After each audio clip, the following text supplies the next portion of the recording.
Shalom to everybody.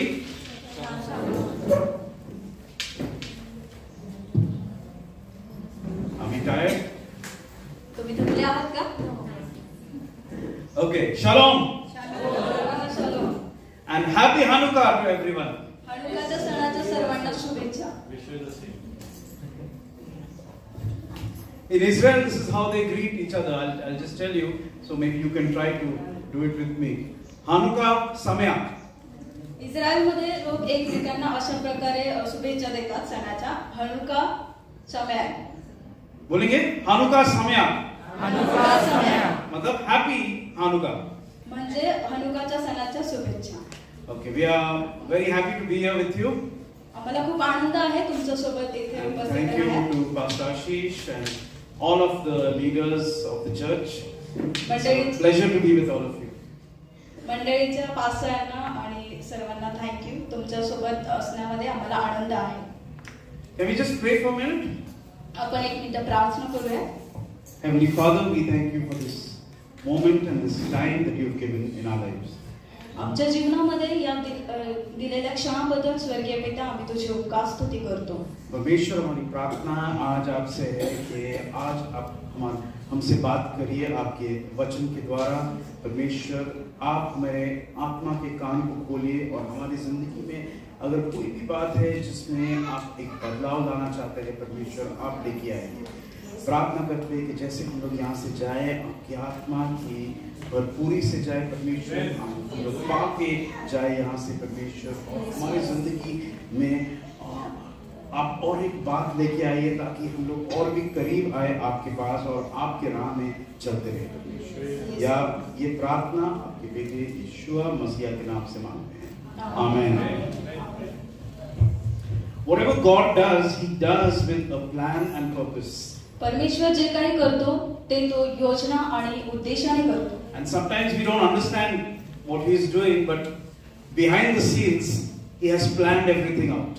कधी-कधी आपल्याला समजत नाही परमेश्वर काय करत आहे, परंतु पाठीमागे परमेश्वराकडे सर्व योजना असतात. How many of us know the history of Hanukkah? Can I see your hands, please? तुमच्यापैकी किती जणांना हनुकाच्या सणाचा इतिहास माहित आहे? Okay, I will share it with you, but you know we want to look at it from the past, present and future. मी तुमच्या सोबत ते शेअर करणार आहे, पण आपल्याला भूतकाळ, वर्तमान काळ आणि भविष्यकाळ या तिन्ही काळातल्या गोष्टी बघायच्या आहेत. Today Israel is fighting a war. Do we know that? तुम्हाला माहिती आहे का इस्रायल लोक आता युद्ध करत आहेत? Okay, can I see how many of us are following the news? किती जण बातम्या बघत आहात? All right, Israel's fighting a war and we are confused. We don't know how to what to do with it. Israel लोक आता युद्ध लढत आहेत आणि ते गोंधळत आहेत. आता आपल्याला माहिती नाही काय करायचं आहे. Because many Christians feel that we should be neutral and we should not support any kind of fighting or violence. कित्येक ख्रिस्ती लोकांचा असा विश्वास आहे की आपण जे पण हिंसाचार आहे त्याला प्रतिसाद दिला नाही पाहिजे किंवा त्याचा आपण भाग असला नाही पाहिजे. But if you look at the history of Hanukkah, पण जर आपण हनुकाचे जर इतिहास बघितला, which we are celebrating today, जो आपण आज साजरा करत आहोत, it was born out of a lot of violence.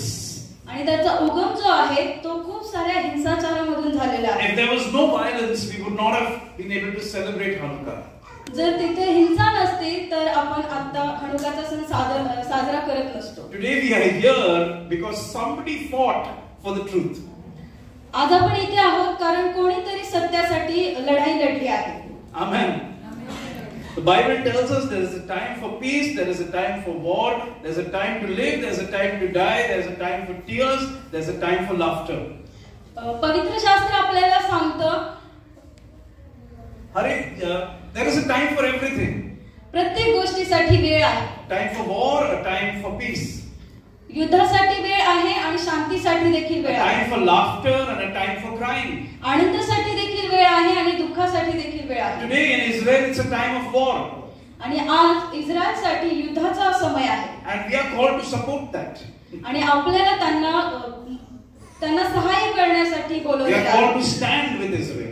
आणि इस्रायल सोबत उभे राहण्यासाठी आपल्याला पाचारण So आहे. we'll talk a little bit about the background and the history of Hanukkah. we look at it from today's perspective and we look at it from a future perspective also. आज आपण हनुकाच्या सणाबद्दल बोलणार आहोत. आत्ताचा आणि Future. आत्ताचा आणि भविष्यातला त्याच्याबद्दलचा काय दृष्टिकोन आहे तो आपण पाहणार आहोत. So first of all, do you know what the word Hanukkah means? Hanukkah या शब्दाचा अर्थ काय तुम्हाला माहिती आहे का? Okay, it means dedication. त्याचा अर्थ आहे समर्पण. Right. Okay. So dedication of what? समर्पण कशाचा? Dedication of the temple. मंदिराचं समर्पण. Right. So today we don't understand that temple. There's no temple. Our bodies are the temple. आपल्याला आता समजत नाही. आपण म्हणतो कुठे मंदिर? आपलं शरीरच मंदिर आहे. Okay, but like I said, we'll see the past, we'll see the present, we'll see the future. जसं मी सांगितलं आपण इतिहास बघणार आहोत, वर्तमान काळ देखील बघणार आहोत आणि भविष्य काळ देखील बघणार आहोत. Hanukkah is not one of the 7 feasts mentioned in Leviticus 23. Levy याच्या 23व्या अध्यायामध्ये जे 7 सण नमूद केलेले आहेत त्यापैकी एक हा हनुका सण नाहीये. But as you see from this verse on your banner, it is a feast that the Lord Jesus celebrated. पण या पोस्टर वरती जर आपण पाहिलं तर तिथे वचन आहे जे आपल्याला सांगतं की प्रभू येशू ख्रिस्ताने देखील हा सण साजरा केला होता. So we'll start with this verse. आपण ह्या वचनाने सुरुवात And करूया. in this verse it says that it was winter and Jesus was in the temple in the porch of Solomon. आणि वचन आपल्याला सांगतं की ते हिवाळ्याचे दिवस होते आणि प्रभू येशू ख्रिस्त यरूशलेमेत होता शलोमोनाच्या देवळीवरती. Okay, so this tells us a lot actually. हे आपल्याला खूप काही सांगतं. Why would he be there?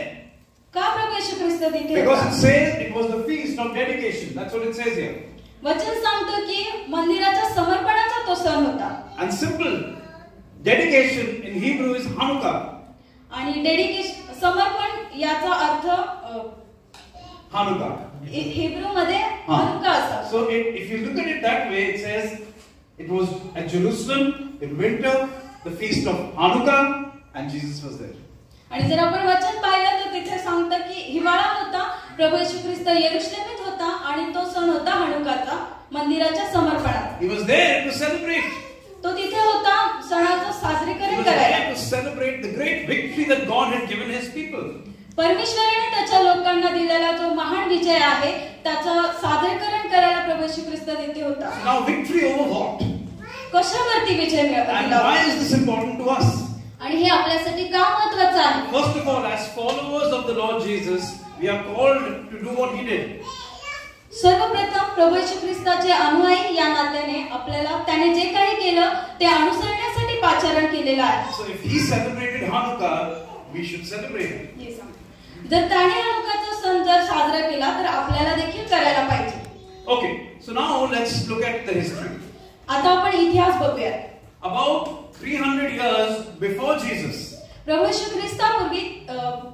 ख्रिस्त येण्यापूर्वी 300 वर्ष अगोदर there was a great warrior called King Alexander.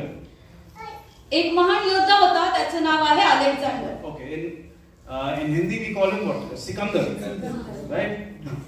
राजा सिकंदर होता. आपने सुना उनका नाम? सिकंदर और पुरुष. Okay, so Alexander was a great conqueror and he was all over that part of the world, Europe, Africa, Middle East. He was conquering those areas. राजा सिकंदर जो होता तो प्रत्येक युद्धामध्ये विजय मिळवणारा होता आणि बाकीचे जे सर्व राष्ट्र होते त्याच्यावरती त्याने विजय मिळवलेला होता. He also conquered the promised land of Israel because at that before that was the Babylonian Empire. आणि जी वचनदत्त भूमी आहे इस्रायल त्याच्यावरती देखील त्याने विजय मिळवला होता आणि त्याच्या अगोदर बाबेलचं राज्य होतं इस्रायलवरती. Now Alexander conquered it. आणि आता सिकंदरने त्याच्यावरती विजय मिळवला. And Alexander wanted to bring about the culture and the riti rivaj of his country. आणि राजा सिकंदर जो होता त्याला त्याच्या राज्याच्या ज्या परंपरा होता त्या सर्व त्या इस्रायल देशामध्ये घेऊन यायच्या होत्या. Alexander was a Greek. आणि राजा सिकंदर जो होता तो ग्रीसचा राजा होता. All right. Now the Greek system was very different from the Hebrew system. इब्री लोकांची जी पद्धती आहे त्याच्या एक्झॅक्टली त्याच्या खूप वेगळी ग्रीसची जी पद्धती आहे ती आहे. Greek system was a pagan system of worship. जी पागन संस्कृती आहे त्या संस्कृतीप्रमाणे ग्रीसची संस्कृती होती. Pagan means worshippers of the stars, the planets, the sun, the moon, all of the heavenly bodies. पागन संस्कृती जी आहे ज्यामध्ये जे आकाश मंडळ आहे, तारे, ग्रह, त्यांची सगळ्यांची उपासना ते करतात. That is what is the meaning of pagan. आणि पागन या संस्कृतीचा हाच अर्थ होतो. For example, we have heard of Olympus. जर तुम्ही ऑलिम्पिस हा शब्द ऐकला असेल, right? This was a Greek god. तो एक ग्रीसचा दैवत आहे. And Alexander's way of conquering was he would conquer the land or conquer a country, and then he would bring the Greek systems into that country. आणि सिकंदरची ही पद्धती होती, ज्या ज्या राष्ट्रावरती तो विजय मिळवायचा त्या राष्ट्रामध्ये तो त्याच्या सर्व परंपरा आणि रीतिरिवाज घेऊन जायचा. So when he came into Israel, he tried to do the same thing. आणि ज्यावेळेस तो इस्रायलमध्ये आला त्यावेळेस त्याने तीच सेम गोष्ट करण्याचा प्रयत्न केला. But initially the Jewish people said, no, we will not do that.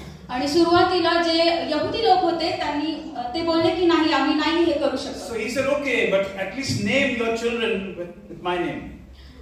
पण तो म्हटला की ठीक आहे, तुम्ही हे करू शकत नाही तर तुमचे जे लेकरं आहेत त्यांची जी नावं आहेत ती तुम्ही माझ्या नावावर ठेवा. So a lot of Jewish children, boys, got the name Alexander.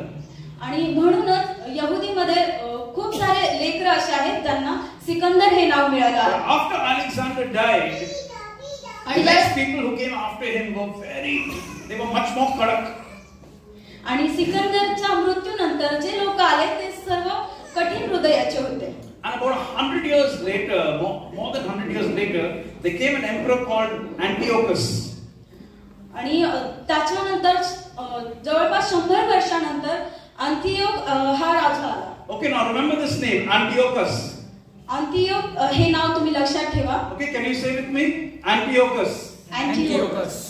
All right, this king was a terrible king.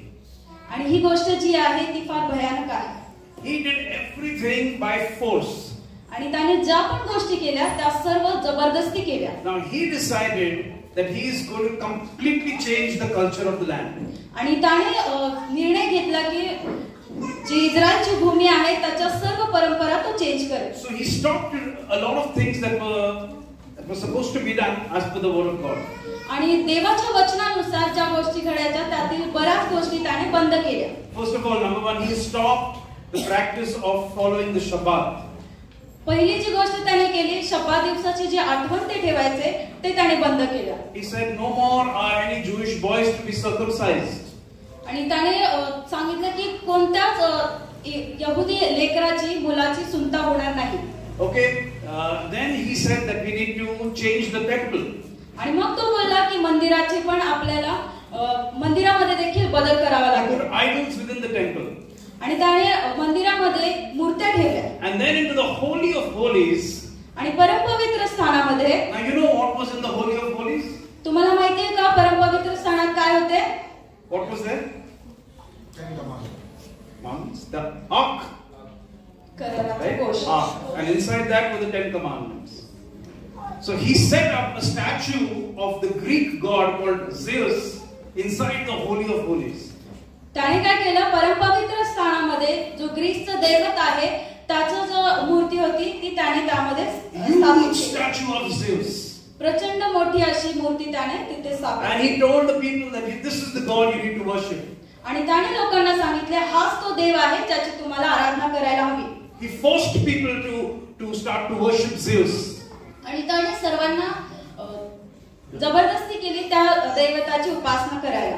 And then the next thing he did is he took the blood of a pig and he applied that blood on the altar of the temple. मग त्याच्यानंतर त्याने काय केलं, त्याने डुकराचं रक्त घेतलं आणि ते परमपवित्र स्थानातली जी वेदी होती त्यावरती ते लावलं. Sprinkled the blood of the pig throughout the temple. आणि संपूर्ण मंदिरामध्ये त्याने ते डुकराचं रक्त शिंपडलं. Now you know the pig is a forbidden animal to be eaten. आणि आपल्या सर्वांना माहिती आहे डुक्कर हे अशुद्ध प्राणी आहे खाण्याकरिता देखील. So you know how Jewish mind is thinking. आणि तुम्हाला माहिती आहे यहुदी लोकांची विचारसरणी कशी आहे. And this is what this man did. आणि ह्या राजाने ही गोष्ट केली. What was he trying to do? तो काय करत He होता? was trying to destroy everything of the practices of God. परमेश्वराने जे नियम लावून दिले होते, जे त्यांनी सराव करायला पाहिजे होता, तो सर्व त्याने बंद करायला किंवा नष्ट करण्याचा प्रयत्न केला. People who tried to say no, we will not follow you, he killed them, and more than 1 lakh Jews were killed at that time. आणि ज्या लोकांनी त्याला विरोध केला, तो त्यांना मारून टाकत होता. त्या समयात 1 लाखाहून अधिक लोकांची हत्या करण्यात आली. 1 lakh. 1 lakh. When he came to know one particular family, they circumcised their 2 sons. You know what he did with them? तुम्हाला माहिती आहे का, एखाद्या कुटुंबामध्ये 2 लेकरं आहेत, 2 मुलं आहेत, तर त्यांनी काय केलं त्यांच्या सोबत? No, they were circumcised. त्यांची सुंता झालेली आहे.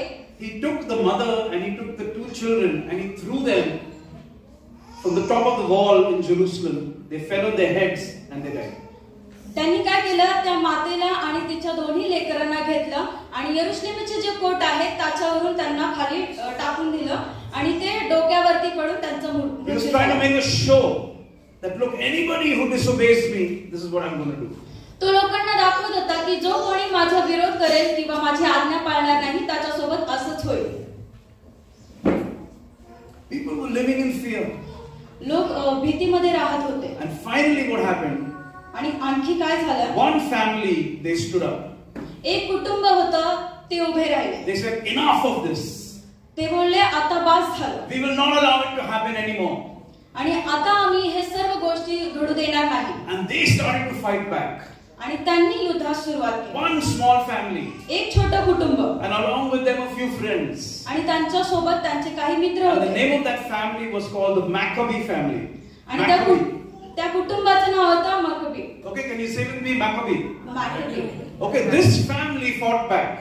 आणि ह्या कुटुंबाने युद्ध केलं. The eldest son of the family was someone called Judas Maccabee. आणि त्या कुटुंबामधला जो सर्वात मोठा मुलगा होता, Third son, okay. He was the third son, not the oldest. He was the third son. His name is Judas Maccabee. त्याचं नाव होतं जुरस. तो तिसरा मुलगा होता कुटुंबातील. And he was given that name because he was the strongest of the Lord, the bravest of the Lord, and they called him the hammer. आणि तो त्या कुटुंबामध्ये खूप मजबूत असा होता आणि त्यामुळे त्याला ते कुऱ्हाड असे, हातोडा असे म्हणत होते. Now imagine the Greek army was the most powerful army in the whole world at that time. आणि तुम्हाला जर माहित असेल, जी ग्रीसची सेना होती ती संपूर्ण जगामध्ये सर्वात सामर्थ्यशाली सेना होती. And here was one family along with a few friends who were fighting the most powerful army in the world. आणि इथे आपण पाहतो की एक छोटं कुटुंब त्यांच्या काही मित्रांसोबत एवढ्या मोठ्या जगातली जी सगळ्यात मोठी सेना आहे त्यांच्या सोबत युद्ध करत आहे. And this fight went on for 3 years. आणि हे युद्ध 3 वर्ष चाललं. But at the end of 3 years, one by one, they were cleansing and driving out the Greeks from one village, one town after the other. आणि 3 वर्षानंतर त्यांना हळूहळू विजय मिळत गेला. एका गावातून एका शहरातून ते सर्व जे ग्रीसचे लोक आहेत त्यांना बाहेर काढत होते. Finally they came to Jerusalem. आणि त्यानंतर ते यरुशलेममध्ये आले. And they cleansed Jerusalem. आणि मग त्यांनी यरुशलेमची देखील सफाई केली. And they kicked the Greek out from there. आणि त्यांनी जे ग्रीसचे लोक आहेत त्यांना बाहेर हाकलून दिलं. And finally the temple was back in Jewish hands. आणि सरते शेवटी जे मंदिर आहे ते यहुदीयांच्या हातामध्ये आलं. This is history. हा इतिहास आहे. This is what Jesus was celebrating. आणि हेच प्रभू येशू ख्रिस्त सादर करत होते. And when they got the temple back, they said now the temple has to be dedicated again. आणि ज्यावेळेस त्यांना परत मंदिर मिळाले त्यावेळेस ते म्हटले की आता मंदिराचं पुन्हा परमेश्वराला समर्पण करूया. Was fully polluted. कारण मंदिर जे आहे ते पूर्ण अशुद्ध झालं होतं. They removed the statue of Zeus. त्यांनी ती मूर्ती बाहेर काढली. They removed all the other idols. आणि बाकीच्या सर्व ज्या मूर्त्या होत्या त्या देखील सर्व बाहेर They काढल्या. removed the blood of the pigs. आणि जे डुकराचं रक्त लावलेलं होतं ते देखील काढलं. And they said now we need to dedicate this again to the Lord our God.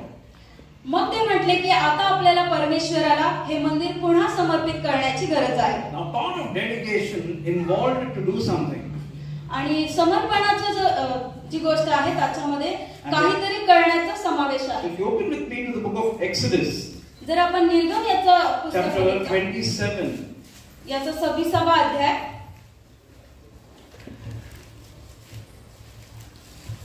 And it says in verse 20, you can read it. Exodus 27 verse 20.